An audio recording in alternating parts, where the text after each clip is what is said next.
Hi, and welcome to No Kill in Motion. I'm David Smith from No Kill, Colorado. I'm here with Aubrie Kavanaugh from No Kill Huntsville, Shirley Marsh from Yes Biscuit, and Alan Rosenberg from the New Jersey Animal Observer. Today, we're talking about Austin, Texas. Austin, Texas has been a flagship of No Kill since 2011. They really brought the movement forward. They did a great job in their city. And their city is still doing well, but there are a lot of problems going on with the municipal animal shelter. APA has been fighting them to keep their actual physical location, which they actually recently got a referendum on that. At the same time, there's been criticism, and Nathan Winograd actually wrote an article called "The Co-optation of Austin Pets Alive," where he talks about the way that they've actually addressed just the not the no-kill movement, but sheltering in general, where they're going in several different directions, and some of it doesn't look good. The good news is that even in his article, he said, "I want to believe that all is not lost." He wants to believe that cataloging the scale and degree of APA's misdeeds might encourage reform. But there is a lot going on out there. Shirley, I'm going to start with you. I know that you actually had quite a blog hiatus for a while there, and you've kind of come back into the mix. And so I think you missed a lot of the evolution of Austin over the years. I'm sure you're aware of it, but not as closely regarded as you were when you were blogging, and now you're back again. So what are your thoughts on what's out there today? Well, Nathan's post was shocking to me and just really heartbreaking. I took a few years off from blogging, and at the time that I left, Austin was one of the shining cities on a hill as far as no kill goes. And to read what Nathan wrote about what's happening there, it's very sad. And my initial reaction was just, where are the Austin no-kill advocates? All of the people that I knew that fought so hard for no-kill, are they absent now? Have they moved to other cities? Are they people who are fighting against no-kill at this point? I don't know, but it's very shocking and sad. Yeah, I mean, I don't think there's been a reversal, but I do see problems with what they're saying out there. Alan, I know that you have had, I think you've had some blogs actually addressing this a bit. What are you seeing in Austin, and what do you think could be done? Well, I think our friend Mike Fry was ahead of this. For those who are watching, Mike Fry retired, but was often on these videos a couple years ago and before that. And he said money corrupts. And he referenced Maddie's fund giving lots of money to Austin Pets Alive only after Austin became no kill. So for those who are watching who don't know the story, is basically over a decade ago, Austin Pets Alive fought a major reform effort against the city shelter and the ASPCA, and all the national organizations or other national organizations did not help them, which was an endorsement in the eyes of elected officials of the current shelter. And despite that, APA reformed the shelter and forced the city shelter to become no kill. Only after that happened did Maddie's fund pour tons of money into the shelter. I've counted nearly $10 million going to APA and other organizations it's involved with over the last decade or so. And while that money has come to Austin, instead of Austin changing other no-kill shelters, it seems like, Austin changing kill shelters, Austin itself has been changed by those kill shelters. So specifically, a couple of years ago, a lot of us took objections to Austin APA allowing Paula Powell to be a featured speaker at their national conference when her shelter in El Paso allowed dogs to maul each other to death and allowed animals to be in freezing cold temperatures, according to reports out there. And since the pandemic happened, they've been promoting the human animal support services model in partnership with many high kill and regressive kill shelters, including Michigan Humane Society, which is long regarded as the most anti-no-kill shelter in the country. And as a result of that, a lot of shelters have put animals at risk outside the shelter's walls, which violates the major no-kill tenet of respect for life. But really, in my mind, and why I've been really vocal against APA in the last several months, is an incident that happened in Philadelphia. So a key HAS, or Human Animal Support Services executive named Aurora Velasquez was the executive director of ACT Philly. And a man was driving his car with his 70-pound pit bull, and he was detained by police for a parole issue. And the police brought the dog named Saint to the city shelter, ACT Philly, for safekeeping. And literally an hour after he was there, the man came to reclaim his dog, and he found his dog with his jaw broken so severely that it was hanging by literally 1/3 of the remaining tissue in the area. And when he tried to reclaim the dog, Aurora Velasquez said, "No, the police injured the dog, not us. And no, you can't reclaim your dog unless you prove to us you have a veterinary appointment." And despite him and the other owner calling repeatedly to the shelter killed the dog an hour later. And when he and his partner came back the next day, they not only killed Saint, they got rid of his body. And according to people I know involved with the shelter, that is way ahead of the schedule that the shelter would normally do that. So literally they killed the dog, got rid of the body, and then said the police did it.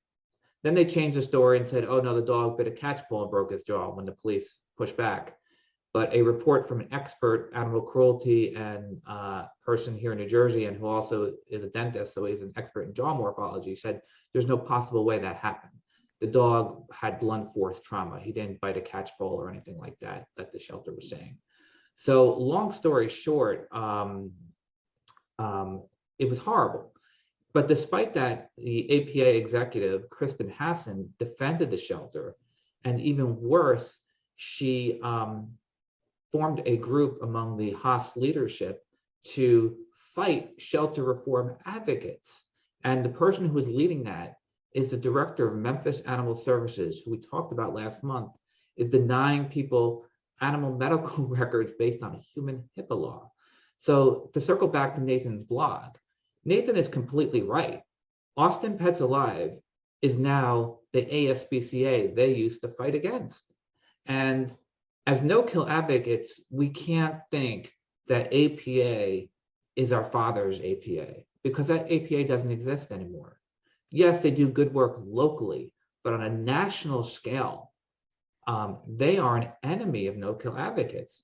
And I think we have to come to grips with that. It's horrible, it's sad, but we need to realize that and deal with it. And in many respects, we may have to fight against them. All right, Aubrie, what are your thoughts on this? This is a tough subject for me today. The whole thing just really, for me, is just really kind of sad. We've been advocating for reform in Huntsville, Alabama for a decade now. And in our very early days, it was right around the time that Austin had become the first and largest no-kill community in the nation. I think Ryan Clinton and Larry Tucker and others that were really on the forefront of the actual advocacy, speaking at council meetings. I mean, they were still in the thick of things, but we interacted with them a lot, and we got a lot of great information from them, a lot of guidance from them. Like Shirley said, I mean, the beacon on the hill. They were a place that people looked to and said, hey, if it can happen there in a place this large, it can happen anywhere. So over time, things just kind of change. And, I've been thinking about this while the rest of you have been talking. The changes in what's going on in Austin, to me, are kind of reminiscent of changes that happened with the Best Friends Animal Society. I mean, years ago, around the time that Hurricane Katrina happened, Best Friends was very much a grassroots organization out there helping advocates. And I feel like the more money that got infused in the organization over time, the more it morphed into something else, and the something else wasn't really the way it started. And so a lot of people ended up getting away from it. And it's not that the Best Friends Animal Society doesn't do a lot of good still, it does, but it's become so big and there are millions of dollars at stake here. And I often find myself wondering, well, what are they really doing with all that money? Which is the same thing that I think about like HSUS and ASPCA. So I think that in Austin, we've had this infusion of money, which is great, but I feel like with all that money and the growth of the organizations that have become so big, people can't even keep up. And just for some of these acronyms, APA is Austin Pets Alive.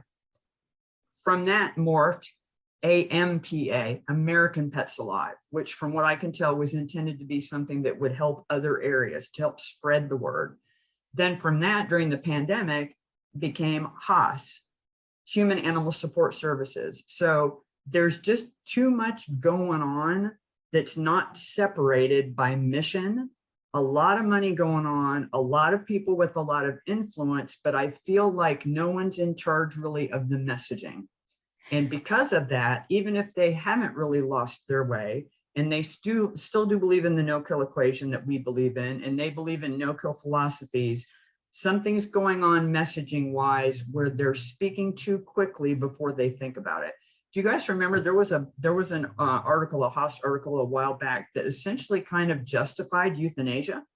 And Nathan Winograd wrote about it. And when we went looking for it, well, the link was no longer there. So they published this article. It caused this outrage, right? People freaked out about it because it was just completely opposite of no-kill philosophies. And then the article went away. That to me is just indicative of the fact that they've got some messaging problems. What I would like to think is, like you've said, David, that all is not lost. Nathan has said the same thing. I think there are still good things going on, but I think that in the midst of all this money, somebody needs to figure out, what are they really hoping to accomplish here? Are they focused on Austin? Are they trying to reform the state of Texas? Are they trying to help nationally? What is their role in the landscape? And what do they really believe in? And I think if they were to come out and state those things, it would be helpful to all of us. Like Alan mentioned, I was one of a group of people that a couple of years ago, we wrote a letter, and it was private at the time. We didn't make it public. We wrote a letter prior to the AMPA conference saying, hey, having Paula Powell speak, it sends a terrible message. And opponents of no-kill are going to say, oh, if this is who you put up as an example, well, no wonder you've got problems. And at the same time, Maddie's was infusing money, but Maddie's had shared this video by a woman that talked about, she bragged about how she had thwarted no-kill legislation in New York. So I just think there are so many moving parts going on that right now, I wish that they would slow their roll, they would stop blogging for a little bit, and they would figure out in their leadership, what is our role on the national landscape and what do we really stand for? And they need to state that loudly and clearly, because right now the impression that people are getting is that they have become the very no-kill apologists that they fought against a decade ago. I think it's clear that they are. Haas is their future. I mean, they have said, or at least Kristen Hassan has said, no kill is great, but Haas is the future of animal welfare. And Haas is involved with including the senior leadership of some very high kill shelters. And there's no mention of no kill within Haas. So I think is she not, Alan? Is she not on a board member of the National Animal Care and Control Association? Which still has guidance out there to only do emergency intake, even though we're 2 years into the pandemic. I know she was. I don't know if she still is, but yes, yeah. I mean, she brought up, and I think Nathan in his blog had referenced her associations with NACA influencing her evolution or de-evolution in time. All right. Well, we're out of time. I have to give full disclosure. I am on 2 House committees, so I think I should say that out loud while I'm doing this. I think that's why I'm so torn by this issue. I see good things happening there. I see all the things that we also said here that really concern me. But I thought I should actually reveal that in case anyone didn't know. But thanks for being with us today. This is No Kill Emotion. I'm Davyd Smith from No Kill Colorado, Alan Rosenberg from New Jersey Animal Observer, Shirley Marsh from Yes Biscuit, and Aubrie Kavanaugh from No Kill Huntsville. We'll see you next time. Thank you, everybody.